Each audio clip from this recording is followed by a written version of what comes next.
Hey guys, how we doing? I'm sorry I'm a few minutes late. I had a couple things pop up that required my attention.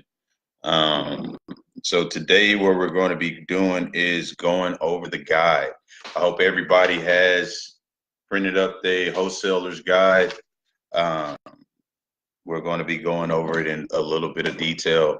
Um, Guys, since we've grown a little bit, I want to go ahead and say if you have any questions, go ahead and pop them down into the comments bar. That way I can go ahead and answer any questions that you have. The last couple times I did it, um, I didn't have any questions, but if you have anything that comes to mind, please pop them in and we'll do it at the end for Q&A. Just to rapid fire, where we're left off, we did the first couple things about me. You guys already know I'm a Houston area contractor. I do commercial, residential remodeling here in Houston, Texas. And this guy was created to better teach wholesalers how to do their own estimates without having to consult a contractor. Um, we already went over what is a rehab. You guys should do this. You already know what rehab is. It's just the process of finding a value to restore property. Key elements to any rehab. These are something that you need to know the basics. Uh, Evaluation and inspection is exactly what you guys do. Demo prep trash haul. That's the key piece as you, the wholesaler, need to pay attention to. That's the part of the process that affects you, is that no matter how much trash you see, you know to ignore it, because demo prep and trash haulers and everything you do. It's being sure that the house is structurally sound. That's your job. Repair and install, that's mostly for your buyers, and the finished work is for your buyers. The install is going to be their contractor who does the installation, the demo, and things of that nature. Finished work is going to be to whoever they hire to uh,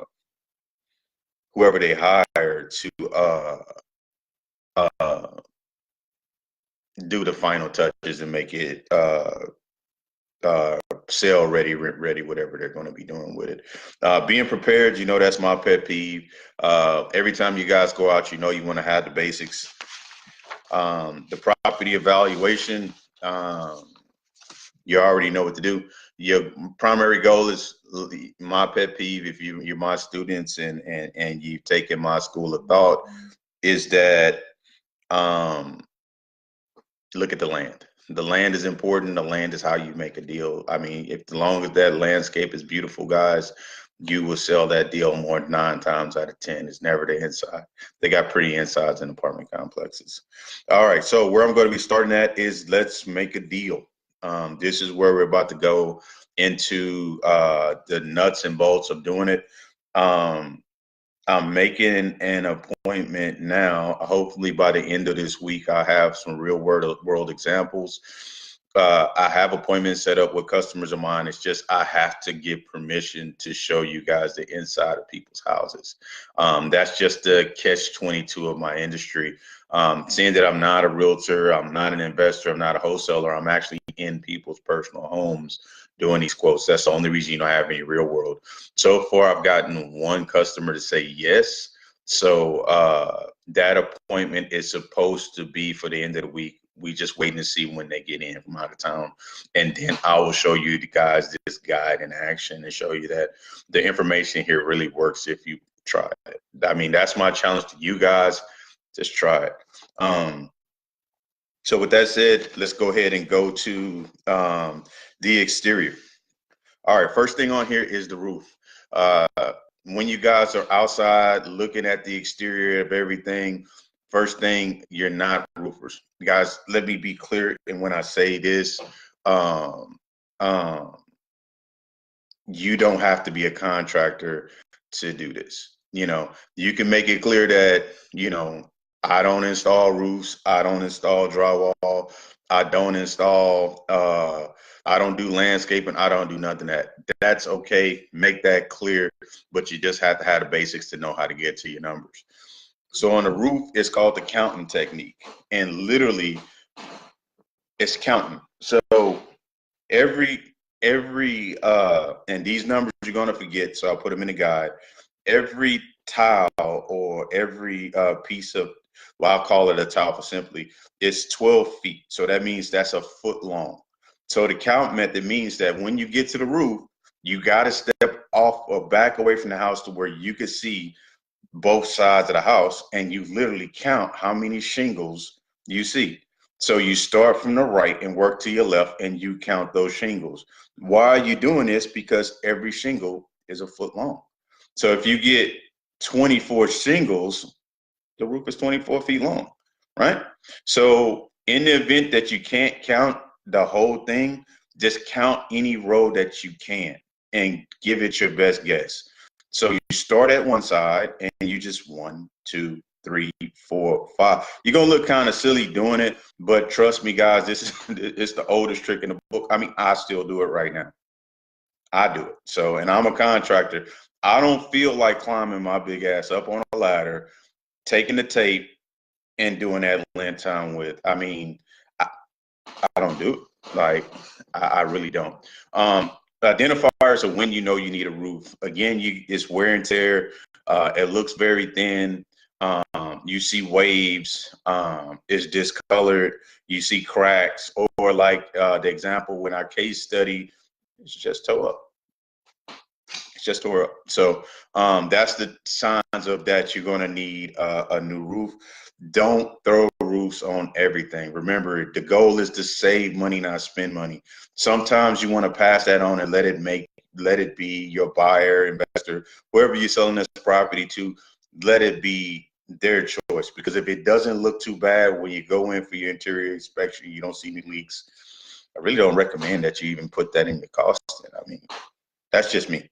So count technique. So you step off the roof, 1, 2, 3, 4, 5. So if you see 24 across on your pen and paper, remember we always got to be prepared. 24 is your first number. Then you're going to start from the bottom, and the bottom is going to be the side of the roof that's closest to you on the far corner. So once you count from left to right, I mean from right to left, by the time you get to the left, you're going to start at the part closest to you. And then you're going to count literally 1, 2, 3, 4, 5, 6, 7, 8, 9, 10. And then that's your length. So to measure a roof is always the length of the roof times the height of the roof. If you use the count method, it is damn near 100% accurate. Length times height. You multiply that, and then there go the size of your roof and the square footage.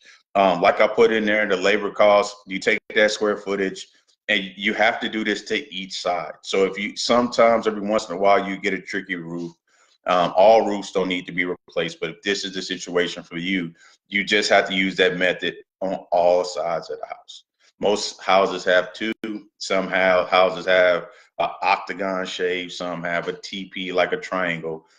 This is your best guess. Just step off of it, count it, and just make sure that you give it your best guess. Remember, from bottom to top, and I mean from left to right, and then from top to bottom. And then you just write those numbers down and you multiply that number times $4. And that's the number of how you get your roofing. Again, in your position as a wholesaler, you don't have to be exact, guys. You don't have to be exact. You have to be in a roundabout, because why? It's an estimate. An estimate is your best judgment as a professional. Remember what the rules are to what you're doing. An estimate is your professional judgment. You're not always going to be right, and then whoever you're selling to have to do their own due diligence. The goal of this is to get you in a ballpark. So an estimate is your best judgment. So if you're off or the numbers are off just by a little bit, they won't be off by much. Okay, so going on to gutters.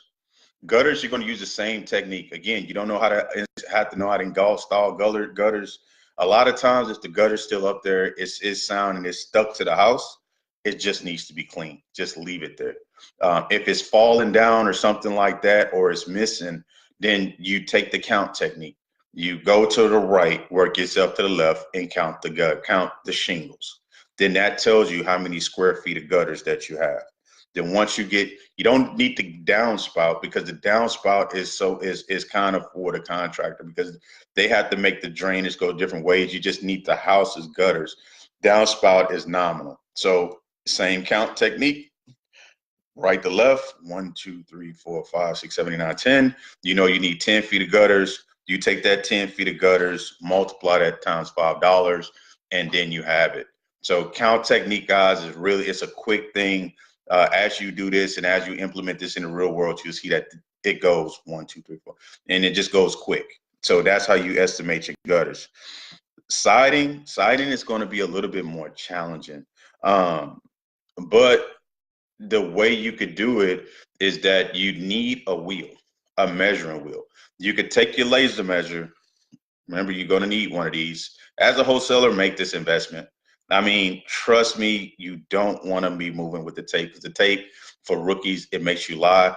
Get you a laser tape, a laser measure. It's literally, you just hit a button and you get your measurements. If you're going to be in there, you want to spend some money, make this your first investment. This saves you time and it saves you a headache, a ton of headaches.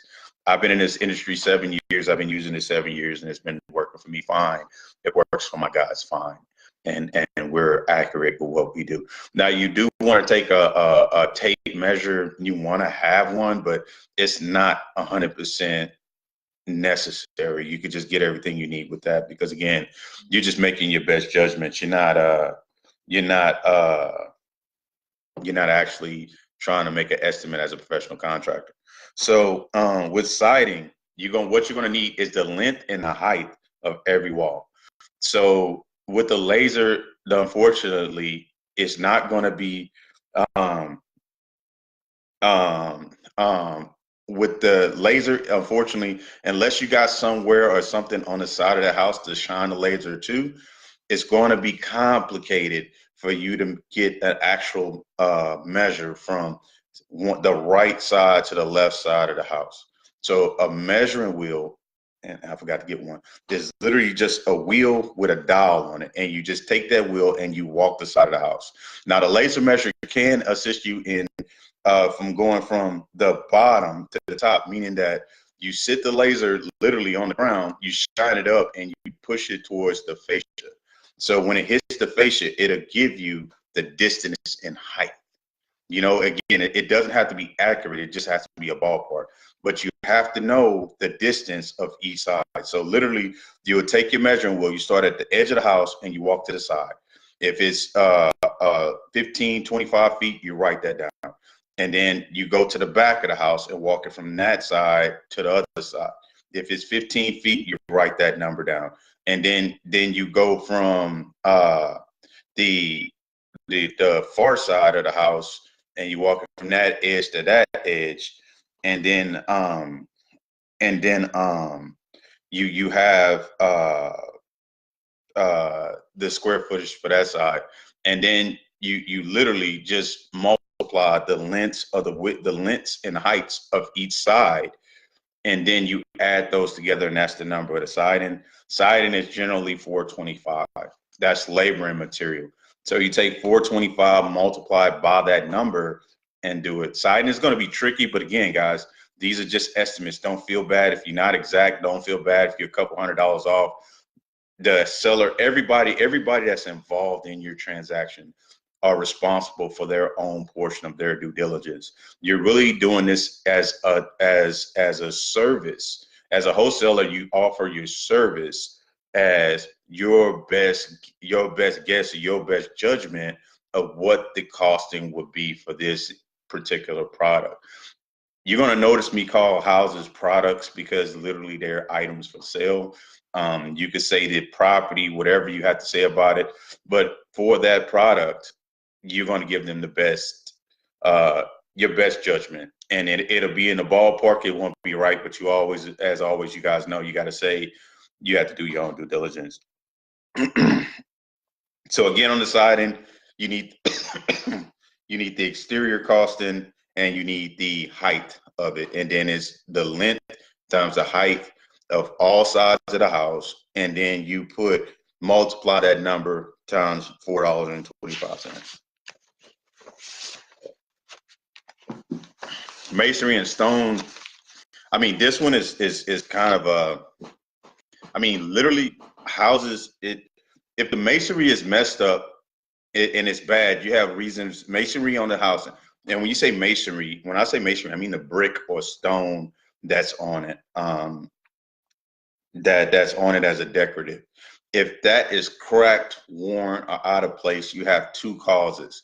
One is moisture that's gotten behind the behind it and has caused the brick to come apart, and or you have a foundation problem.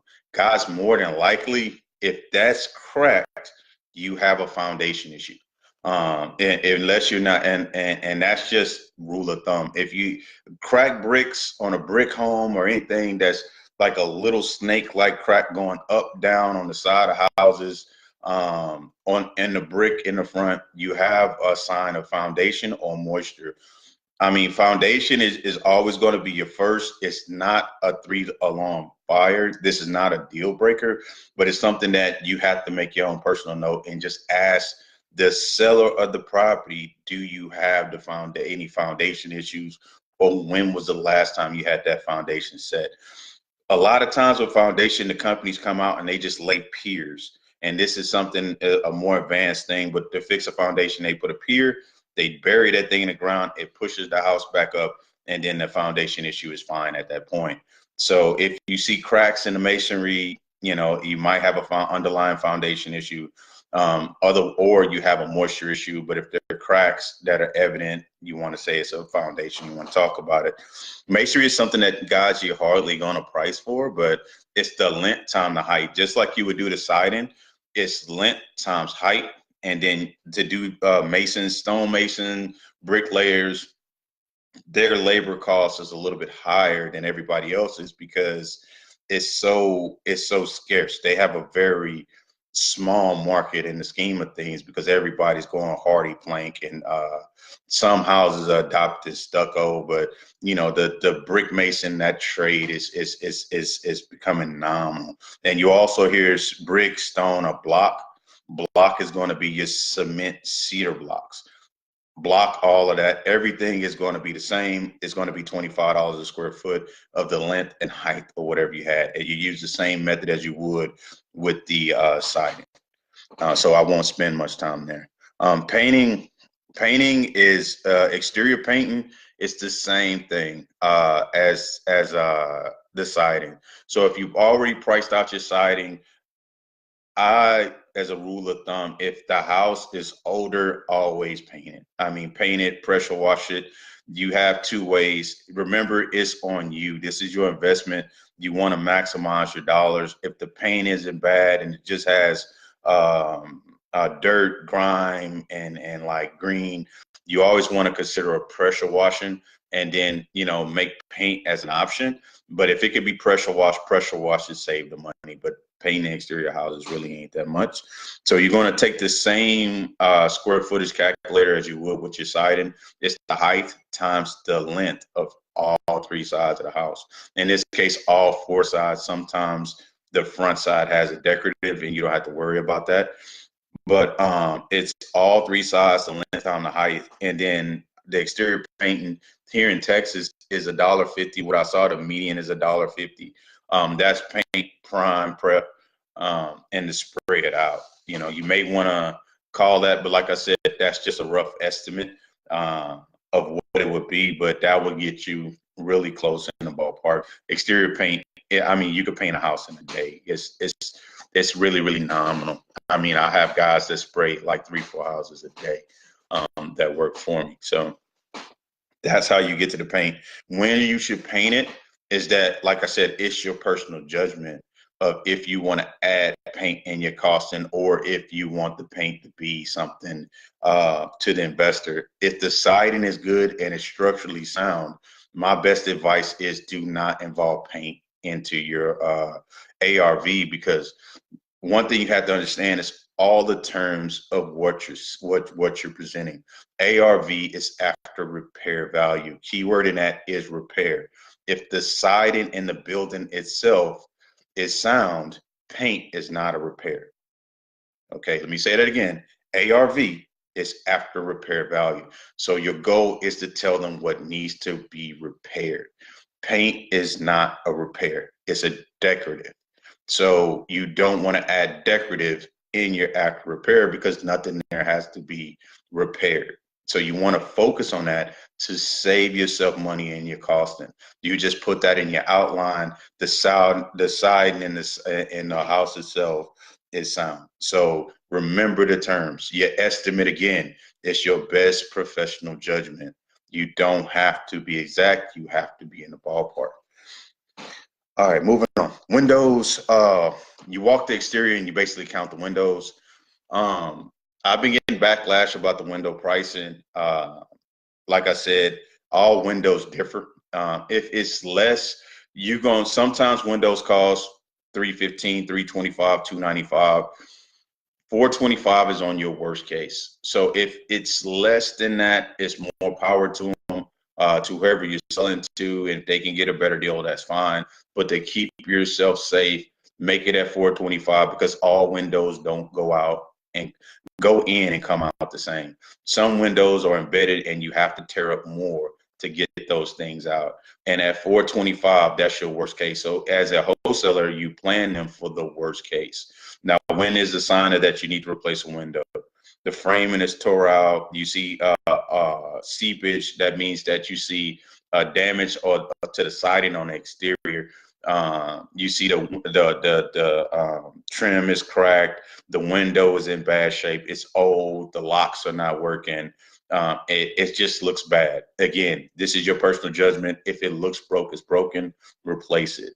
Now, again, can you get this cheaper than 425? Yes, but from you don't want to be a wholesaler and having to go back and renegotiate a deal because the cost of the windows were too low. You always, as an estimator bidder, want to make sure that you scaling back, that in your estimate, you're accounting for that worst case. So when they send a contractor out, the contractor's either going to be in or out, up or less, and then they'll come to you, say, well, your repair costs are too high. More power to you. That's more money in your pocket. So that's how that works out. You always prep yourself for the worst case because you're not the one making the investment, and you have to prepare them for that worst case. Garage doors. Garage doors are pretty simple. Garage doors, again, is another industry. The numbers on garage doors are higher due to the simple fact that the industry is small. There are only a small amount of people that actually do garage doors. So their costing is going to be a little higher than what the average contractor is, because a contractor is going to 9 times out of 10 sub that work out to a company. They're going to charge you for the door, the install. So the reason why it's going to be 1,200 is because some guys a lot of times will uninstall all the doors. That means the framing that the door roll up, take the door off, take off the chains, take everything off, service the box, that the mechanism that makes the door go up and down, then replace the door, the chains, and everything else to give you a new door. So the labor, it's not as labor intensive, but they charge you higher by the hour. So if you have to change a garage door, you want to make it 1,200. Again, guys, yes, you can get it cheaper. Don't worry about getting it cheaper. You got to understand, as a wholesaler, you have to be prepared for the worst case. If the price is cheaper, that's better for you and more money in your pocket, and it's more money into your seller's pocket. You just want to give them a worst case scenario and that they can scale back from, because if it's too low, you pretty much bust your deal. You're back to the drawing board, and now everybody wants to go back and look at it again. That's just my experience. You always scale down and you prepare whoever's buying that product from you for the scale down. They have to do their own due diligence. If they find it less, that's a minimal conversation. It's not we need to go back and redo everything. So signs of a garage door is bad. It just looks bad. It's off the tracks. It's dented. Not all dents. It's dysfunctional. It has no mechanism on it. It's missing parts and pieces. It's old and dated. Those are signs that you want to replace them. But if it's old and functional and everything works, remember, after repair value, the goal is to calculate things that need to be repaired. Painting the door, replacing it because it's old is not a repair. That's a decorative. So you don't put that in your cost structure. If it's working and it's functional, you do not put that in your estimate. That's on it. To upgrade it is a decorative, and that's the choice of your investor. Don't be your investor, be the wholesaler. And your goal is to tell that investor or buyer what needs to be replaced and repaired. And this is what I believe in my estimate, my best judgment, that it's going to cost you to get that done. Remember, a lot of guys' mistake in your guys' industry is they try to be everything to everybody in it. You can't make these decisions for these investors, because if some investors just get that thing, pressure wash it, sell that thing as is. He don't want to do all that work. He just want to put some paint on it, drywall, sinks, paint the tubs, clean the carpet out if there's carpet, polish up the floors, clean up the yard, and put a price tag on it. So you can't make that judgment for your investors. Uh, landscaping is my biggest thing. This is going to require a wheel to get done. Literally, you walk the length of the yard. You take the wheel, you put it on the ground, and a measuring wheel is a good investment for you guys. I use it every day. I just don't have one here with me now.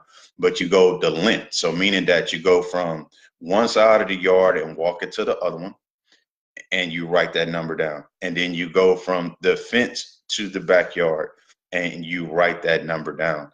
And it's the length. It's side to side, length times width. Everything in this business is length times width, and you're gonna multiply that times $1.35. $1.35 is for your basic shrub clean out, cut out shrubs, tear them up, demo. If you mulch, you're gonna put a little bit more into it, but ultimately the goal is the cost to clean out the yard is about $1.35 a foot. Now this varies from state to state. In the northern states, you have you have all 4 seasons, so you might have more leaves and you need spring cleanup. Spring cleanup's a little bit more, but that should get you in a ballpark. Remember, this is your best judgment. I say $1.35 will get you where you need to be, but make sure that that land is pretty and that you put the land in the estimate. You already know what a dirty yard looks like. Make sure you put that in your estimate to clean out that yard, because curb appeal nowadays, curb appeal is more critical than the actual interior, because people like to feel welcoming. Curb appeal has and landscaping has grown as the years go by, and the technology in it, to what they're able to do with these yards are man, they making leaps and bounds. So if you want to sell a C property, meaning that it's a property in a lower income area, just make sure that yard is legit, and I promise you, you'll sell it. Briefly going to touch on concrete. Concrete is one that you guys don't have this, and it all means, I would say, stay away from it. But the time you price cement is in the event that when you drive up the driveway, if it has a driveway, is all cracked. So the best guess for cement is, again, to take your wheel, walk from the garage to the end of the street, and then you go from one side of the driveway and take it to the other one and measure the length times height, and multiplying that times $8. That should get you where you need to be. Now, again, that's a ballpark. Cement prices differ. In our industry, cement prices are man, we all got problems with it. The price fluctuates with the market. So some days you can get cement at $6 a cubic yard. Other times you get 8. Sometimes it goes 9, 10, depending on where you're at. So you just want to make sure that you're pricing accordingly. If you can stay away from it, do that and leave it to the investor. But if you just want to put in the cost of it, that'll give you a good idea of where you're supposed to be. All right, guys, that's all I have on that. Let me see what questions we got up in here. We got one. Bianca says, I see they vary in price. Answer to that is yes. Everything varies in price. State to state, county to county, city to city. Things vary. They vary a lot. There's never going to be two costing. Now there will be a median, meaning that every store keeps their prices the same nationwide. So if you buy from a chain brand like a Home Depot, Lowe's, Ace Hardware, their prices are going to be the same across the board, and those are nationwide companies. But if those places are not available, that's where the costing changes. But for the most part, for your material, it's going to be the same across the board. Now, your labor rates are going to be different because some contractors base their prices on how they feel and the location of the property. So meaning that if your product is in a nice upper class neighborhood, that contractor is going to charge you more. If it's in a lower income neighborhood, that contractor is going to charge you less. That's just the rules of the game. It's just where that property is and who that contractor is. Want to touch on the post that I had briefly. Guys, you have to think about diversification. Since you've chosen real estate, I put up REITs, real estate investment trust. They've made it to where it's easier for you guys to get involved with a REIT. I always believe strongly in smart investing and reinvesting. That's a way to secure your money to get into commercial, to get into multifamily, to get into something to where that investment continues to grow year over year. So you're making money while you're sleeping. So I would always say, look into somewhere to diversify and make smart investments. Well, that's all I have. As always, guys, keep yourselves prepared, prepare your circles for success. Get out there and be great.